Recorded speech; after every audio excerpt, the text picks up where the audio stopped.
Abraham Harold Maslow was born April 1st, 1908 in Brooklyn, New York. He was the first of 7 children born to his parents, who themselves were uneducated Jewish immigrants from Russia. His parents, hoping for the best for their children in the new world, pushed him hard for academic success, and not surprisingly he became very lonely as a boy and found his refuge in books.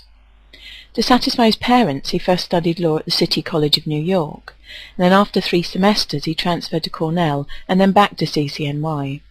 He married Bertha Goodman, who was his first cousin, against his parents' wishes. Abe and Bertha went on to have 7 children of their own. He and Bertha moved to Wisconsin so that he could attend the university there.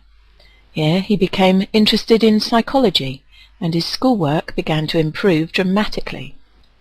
He spent time there working with Harry Harlow, who's famous for his experiments with baby rhesus monkeys and attachment behavior. He received his BA in 1930, his MA in 1931, and his PhD in 1934, all in psychology and all from the University of Wisconsin.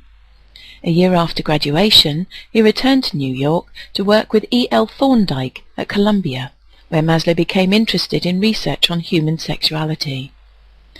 He began teaching full-time at Brooklyn College, and during this period of his life he came into contact with the many European intellectuals that were emigrating to the US, and Brooklyn in particular at that time, people like Adler, Fromm, Horney, as well as several Gestalt and Freudian psychologists.